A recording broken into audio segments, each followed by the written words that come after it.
Assalamualaikum warahmatullahi wabarakatuh. Waalaikumsalam warahmatullahi wabarakatuh. Alhamdulillahirabbil alamin. Wassalatu wassalamu ala asrafil anbiya'i wal mursalin wa ala alihi wa ashabihi rasulillahi ajmain. Amma ba'd. Kaum muslimin yang semoga dirahmati oleh Allah Subhanahu wa taala. Alhamdulillah kita masih diberi kenikmatan. Kita masih diberi kesehatan. Terutama hari ini adalah hari Jumat. Sebagaimana sunnahnya bagi kita untuk memperbanyak salawat kepada baginda Rasul sallallahu alaihi wasallam. Nah, alhamdulillah pagi ini kita telah bersama Al-Ustaz Abu Zubair Hawari yang akan mengangkat tema tentang perdukunan. Assalamualaikum Ustaz. Waalaikumsalam warahmatullahi wabarakatuh. Bikhairin alhamdulillah. Wa anta kaif? Khair alhamdulillah. Alhamdulillah. Hayakallah. Tafadhal. Jadi begini Ustaz. Ya. Sebagaimana yang kita telah pelajari bahwasanya ilmu perdukunan ini tidak diperbolehkan di dalam agama Islam. Ya. Tetapi Ustaz, di sebagian masyarakat banyak yang percaya ilmu perdukunan ini, terutama ilmu perdukunan yang mengatasnamakan ilmu putih.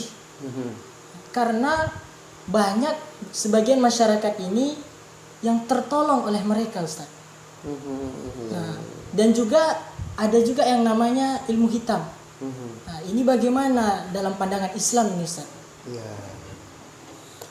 Alhamdulillahi wassalatu wassalamu ala rasulillahi wa ba'd. Ya. Berbicara tentang dukun dan perdukunan ya. Dalam pandangan Islam ini pembahasan yang dari dulu ya dibahas oleh para ulama dan diingatkan oleh para ulama kita dari berbagai mazhab sebenarnya bahwa Islam dan perdukunan itu tidak akan bertemu.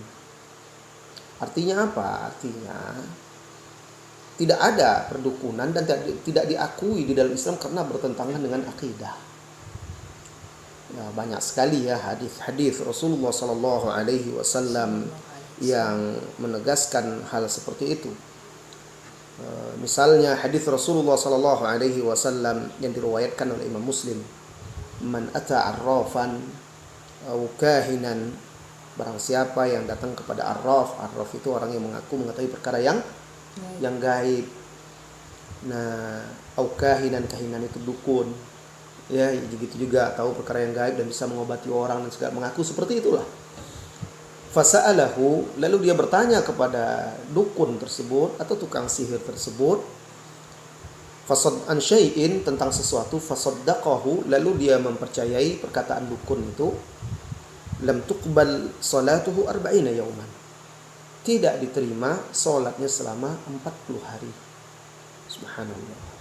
40 hari tidak diterima, bagaimana ini? Salat tapi enggak diterima kan? Kenapa? Karena datang ke dukun, bertanya dan mempercayainya. Hadis ini diriwayatkan oleh Imam Muslim. Ini salah satu dalil, banyak lagi sebenarnya hadis-hadis tentang hal ini. Lalu di tengah masyarakat ada sebagian orang beralasan, ya itu yang dilarang itu dukun hitam. Kata mereka, kalau dukun hitam dari syaitan, dari ini ya. Kalau dukun putih enggak, dukun putih kan dia juga memakai ayat-ayat Al-Quran, memakai ini dan segala macam ya. Itu tidak syirik, kata mereka. Nah, sebenarnya di dalam Islam tidak ada dibedakan dukun putih. Dukun ya dukun. Kalau yang ilmu putih itu ya Al-Quran dan hadis. Itulah dia ya ilmu yang dari Allah Subhanahu wa taala. Karena ilmu dari Allah itu adalah nur, cahaya. Adapun ilmu yang dipelajari dengan mantra-mantra yang di situ menyebut nama-nama jin, syaitan, dengan rumus-rumus tertentu, dengan dituliskan raja-raja, huruf-huruf hijaiyah yang terputus-putus, kemudian simbol-simbol yang disebut talasim, talasim itu ya, dengan syarat-syarat tertentu, dengan metode-metode tertentu, lalu diambil sebagian ayat, dipotong itu dan segala macam, bertawasul dengan di situ juga kadang ada tawasul dengan orang-orang yang telah mati. Nah, hal-hal yang seperti ini tidak diragukan lagi, ini tidak sesuai dengan ajaran Islam. Maka ini yang tidak dibolehkan. Tapi kalau dukun itu hanya istilah, kan ada dukun beranak. Ini kan bidan, sebenarnya bidan kampung itu dia tidak pakai ilmu-ilmu itu, dia akan membantu orang melahirkan, silakan. Dukun patah Dukun urut, dia tukang urut aja kan. Tapi dukun yang ketika dia mengobati itu pakai ritual-ritual tertentu, misalnya air khusus, ada hewan khusus, ada buah khusus, dipotong dengan cara tertentu, bacaannya khusus pula, kemudian daun-daunan tertentu, pada hari tertentu, waktu tertentu, pelaksanaannya mandi dengan cara tertentu, ya, pakai kemenyan dan lain sebagainya. Nah, ini adalah ciri-ciri dukun, ya, yang sebenarnya tidak ada di dalam dan tidak dibolehkan di dalam Islam. Nah, ya tadi perkataan tadi antum bahwa ya masyarakat banyak terbantu.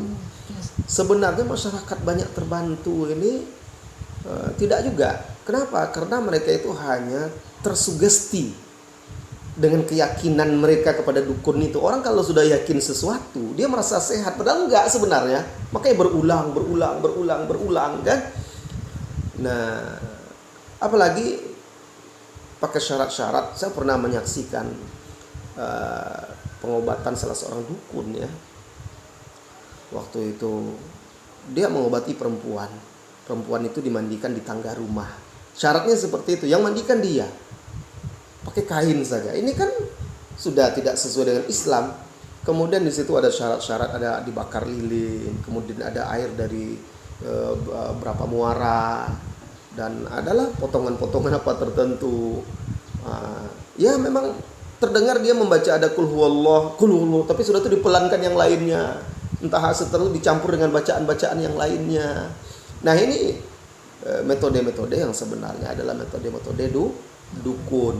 Di situ terjadi pelanggaran-pelanggaran syar'i dan keyakinan-keyakinan yang tidak benar. Nah, apalagi setelah itu dikasih jimat, dikasih gini. Saya juga pernah menemukan dukun yang melakukan pengobatan di sebuah rumah, dan katanya dia sudah memagari rumah itu dengan pagar gaib dan harus bayar mahar. Setiap kepala itu sekian juta. Di rumah itu ada 10 orang. Bayangkan berapa banyak orang itu harus membayarnya. Katanya sudah dia pagar dengan pagar gaib. Nah, nanti secara berkala dia akan cek lagi, bayar sekali lagi. Akhirnya orang terikat dengan perdukunan ini, memanfaatkan, membodoh-bodohi orang. Nah, ya, jadi sebenarnya tidak ada dukun hitam, dukun putih itu. Pernah waktu itu beberapa tahun yang silam, saya membahas masalah seperti ini tentang dukun dalam kacamata Islam di sebuah masjid. Ada ustadz yang tidak setuju, dia mengaku sebagai ustadz lah yang tidak setuju. Kemudian dia katakan, apa masalah kalau Allah mengizinkan misalnya cincin saya ini dimasukkan ke dalam air putih, saya baca bismillah, lalu Allah berikan kesembuhan melalui itu. Apa salahnya? Kata dia seperti itu, dari batu cincin itu.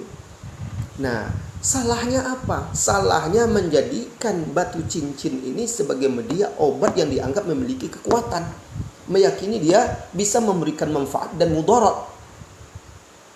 Padahal dia hanya batu biasa. Sedangkan Hajar Aswad aja apa kata Umar radhiyallahu anhu? Wahai Hajar Aswad, aku tahu engkau ini batu dan tidak bisa memberikan manfaat maupun mudarat. Aku menciummu karena aku melihat Rasulullah mencium. Kalau enggak, aku tidak akan cium. Itu Hajar Aswad loh. Apalagi batu-batu yang lain. Tidak akan bisa memberikan manfaat. Kalau bisa memberikan manfaat, tuh batu itu bisa dilemparkan kepada sesuatu sakit, itu kan terasa. Tapi kalau dimasukkan ke dalam air, diminum, diyakini bisa menyembuhkan. Ini dia yang bisa menjatuhkan kepada kesyirikan. Adapun alasan apa salahnya kalau Allah memberikan kekuatan di situ? Dari mana engkau tahu Allah yang memberikan kekuatan di situ? Ya. Nah, ini masalahnya. Di situ salahnya. Apakah engkau sudah ada perjanjian dengan Allah? Atau Allah memberikanmu wahyu, ilham?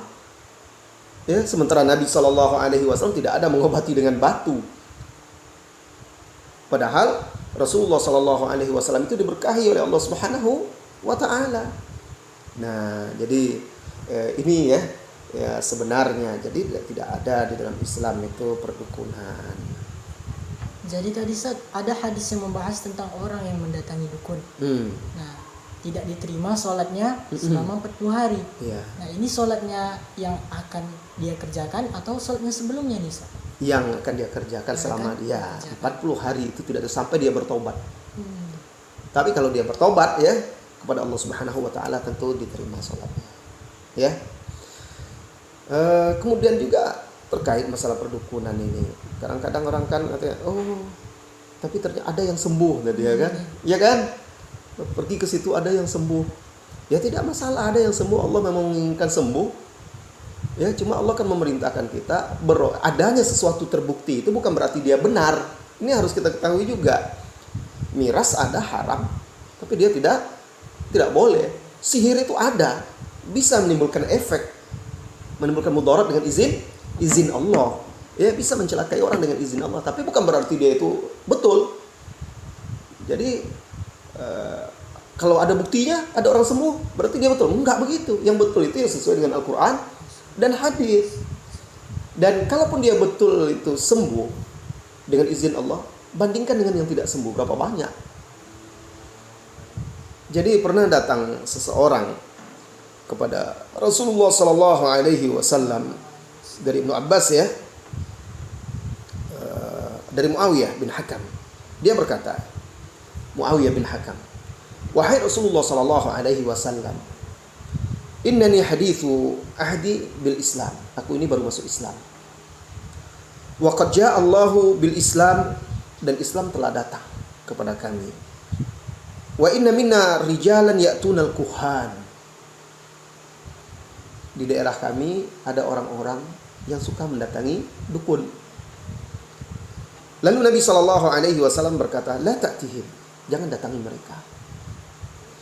Qultu wa minna rijalun yatatayyarun, dan di antara kita juga ada orang-orang yang meramal, ya tatayyur dengan ini bahaya, ini tidak boleh, ini segala macam ya. Biasanya dukun juga yang seperti itu.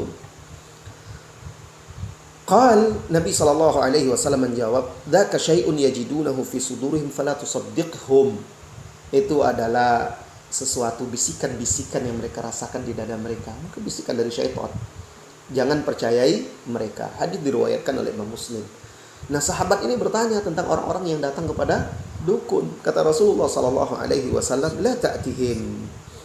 Kemudian pernah juga dalam hadis Bukhari dan Muslim dari Aisyah radhiyallahu anha,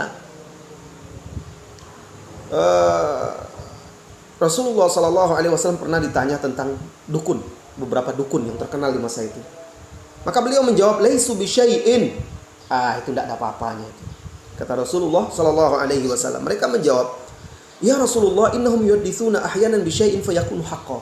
Tapi ya Rasulullah, mereka itu dukun-dukun itu kadang menyampaikan sesuatu, mengatakan sesuatu, ternyata terbukti. Nah, kan begitu, kadang-kadang terbukti ada, sembuh. Kadang dia mencari sesuatu yang hilang, sembuh. Atau dapat. Maka kata Rasulullah sallallahu alaihi wasallam mengomentari itu, tilka kalimatum minal haqq. Yang kebetulan betul itu adalah yang benar, yang hak. Kalimat hak. Yakhtatifuha atau yakhtifuha al-jinni, yang dicuri oleh jin. Nah, itu dia kan ada dalam hadis lain, jin itu ada mencuri berita di langit, pembicaraan, mendengar curi dengar pembicaraan malaikat. Lalu diketahui oleh malaikat, diburu mereka, dilempar pakai bintang. Ada yang terbakar, ada juga yang lolos. Ya, dengan izin Allah sebagai ujian kan. Kayak jin setan aja ada kan. Lolos dia, dan itulah yang didengar dia itu disampaikan kepada dukun, lalu diolah oleh dukun, dicampur dengan bumbu-bumbu, yang satu itu betul, yang lainnya tidak betul. Nah, itu fayuqiruha fi udhuni walihi, yang dibisikkan oleh syaitan di telinga pengikut-pengikutnya. Fayukhlisuna ma'ahu fayukhallituna ma'aha mi'ata kadhibah, lalu dicampurnya dengan 100 kedustaan. Hadis riwayat Bukhari dan Muslim. Nah, jadi kalau ada orang itu qadarullah sembuh dengan dukun, itu ada sikap kita. Yang pertama itu ujian dari Allah. Yang jelas masalah perdukunan sudah ada larangannya. Sekarang mana yang kita ikuti? Yang kedua itu hanya bertepatan dengan takdir, yang memang Allah menakdirkan orang itu sembuh. Yang ketiga itu dicampur dengan 100 kebohongan atau lebih, sehingga banyak yang tidak sembuh. Yang anehnya, dukun ketika dia sakit, apa yang dibelinya? Pergi dia ke apotek, pergi dia beli obat sakit kepala, pergi dikompres di segala macam, ya kan? Sakit perut dia apa yang dilakukan oleh dukun? Mencret dia, kemana dia pergi? Ke dokter dia kan. Kalau di kampung kamu pergi ke mantri dia kan, minta suntik pula kadang sama mantri. Hilang ilmu berdukunnya langsung. Bisa dia ngobati orang katanya, tapi ngobati diri sendiri. Ketika dia batu apa segala macam, tidak bisa apa-apa lagi.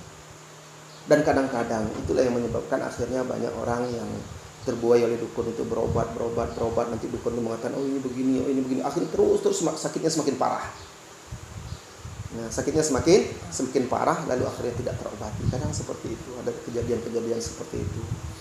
Nah, jadi dukun itu di dalam Islam tidak dibolehkan, bahkan upah atau hasil dari perdukunan itu termasuk haram. Rasulullah sallallahu alaihi wasallam bersabda dalam hadis Bukhari dan Muslim, "Naha an thamanil kalbi wa mahril baghi wa hulwanil kahin." Rasulullah sallallahu alaihi wasallam melarang jual beli anjing. Kemudian juga melarang upah yang didapat oleh wanita-wanita pelacur dari prostitusi, dan juga upah-upah dukun. Itu tidak boleh. Ya. Jadi sudah banyak kejadian-kejadian orang yang tertipu oleh dukun-dukun ini kan. Nah, maka hendaklah kita memegang teguh akidah kita, kemudian berobat dengan sebab-sebab yang dibolehkan oleh Allah. Sebab-sebab itu ada dua. Sebab syar'iyah, sebab-sebab kesembuhan yang syar'i. Misalnya berobat dengan Al-Quran untuk segala penyakit. Kemudian berobat dengan obat-obat herbal atau obat-obat tibun nabawi yang direkomendasi oleh Rasulullah Sallallahu Alaihi Wasallam, seperti bekam, fasdu, atau mengkonsumsi madu, habas sauda dan sejenisnya. Ya, zam-zam itu obat. Nah, itu kan secara syar'i ya dah. Kemudian asbab kauniyah, sebab-sebab alamiah yang memang Allah takdirkan, Allah sunnahkan, itu bisa menjadi sebab untuk mendatangkan atau mendapatkan kesembuhan, dan bisa dibuktikan secara ilmiah, empiris, dan juga tidak bertentangan dengan logika, seperti obat-obat medis ya. Nah, ini termasuk asbab kauniyah yang dibolehkan. Nah, batu cincin, kalung, kemenyan, jeruk yang dipotong, apa dan segala macam yang itu asbab syar'iyahnya nggak ada, malah ada larangan. Asbab kauniyah juga nggak ada hubungannya. Ya, telur diputar-putar di badan nanti bisa diangkat penyakitnya. Ini nggak ada hubungannya, bukan tidak syar'iyah, tidak syar'i, dan tidak juga kauni. Allahu a'lam bishawab. Nah, ini lagi Ustaz. Orang perdukunan itu identik dengan yang namanya ilmu kebal. Nah, ini yang jadi fenomena ini Ustaz, ilmu kebal. Apakah memang ada ini dalam Islam Ustaz? Ya, banyak orang mengaku-ngaku punya ilmu kebal. Ya, bisa saja orang itu pakai ilmu sihir ya. Itu bisa. Artinya dia bekerja sama dengan jin, dengan syaitan, dan mereka sudah ada perjanjian. Ya. Tetapi yang banyak sekarang itu orang mengaku-ngaku. Cuma kalau ilmu kebal itu buktinya saja, kalau memang ilmu kebal itu dibolehkan di dalam Islam, Rasulullah SAW berjihad dengan para sahabat, dan mereka butuh itu untuk memenangkan Islam. Tidak ada yang kebal mereka. Aneh kan? Ada orang yang lebih hebat lagi. Kalau ilmu kebal itu katanya dari Al-Quran. Kalau memang ada, Rasulullah lah yang pertama kebal. Rasulullah luka, ya, luka, patah giginya kan, terluka pipinya, mengucurkan darah. Rasulullah bukan pakai ilmu kebal ketika berperang, pakai baju besi. Bahkan dalam perang Uhud sampai 2 lapis baju besinya. Sahabat-sahabat itu ada yang di tubuh mereka itu penuh dengan luka-luka. Bahkan Abdullah bin Zubair atau Urwah bin Zubair bercerita, bapaknya Zubair bin Al-Awwam terkenal pemberani. Itu ada bekas luka di tubuhnya karena peperangan. Saking dalamnya dia bisa masukkan jarinya. Waktu kecil dia suka main-mainkan jarinya di lubang bekas luka tombak atau apa begitu. Nggak ada yang kebal di zaman para sahabat.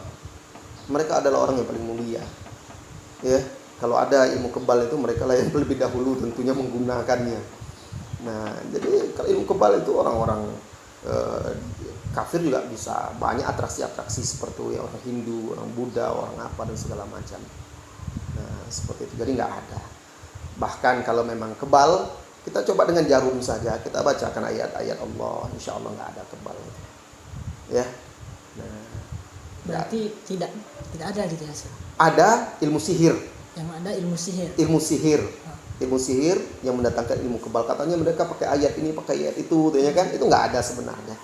Ya, ayat itu dipotong-potong, dicampur-campur, ditambah mantra-mantra, dan sebelum itu sudah ada amalan-amalan. Ada yang dipukul dari jarak jauh, orang mental. Itu kan prakteknya hanya pada murid-muridnya saja. Ya, tapi pada faktanya pada orang lain nggak bisa. Pada akhirnya kalau sudah malaikat maut datang, nggak ada yang kebal juga. Orang berusaha bersembunyi di mana-mana, dalam tank, dalam apapun, kalau sudah datang malaikat maut tidak ada yang kebal. Tapi kalau malaikat maut belum menghendaki, mau berapapun tembakan dan segala macam, tusukan dia belum dia ditakdirkan mati, dia juga nggak akan mati. Ya, jadi nggak ada yang kebal. Kalau ada yang kebal itu kebal dari malaikat maut, itu baru bisa. Ini nggak ada. Syukran Ustaz, jazakallahu khairan atas ilmunya. Mudah-mudahan selalu bermanfaat bagi kami Ustaz. Amin. Amin ya rabbal alamin. Kaum muslimin yang semoga dirahmati oleh Allah Subhanahu wa taala, mudah-mudahan dengan kita mengetahui bahwasanya ilmu perdukunan ini tidak ada di dalam kacamata Islam, kita bisa untuk menjauhi segala kesyirikan, terutamanya di dalam kehidupan kita sehari-hari, dan terus berusaha berdoa agar kita terhindar dari mara bahaya. Sallallahu ala nabiyina Muhammad. Assalamualaikum warahmatullahi wabarakatuh. Waalaikumsalam warahmatullahi wabarakatuh.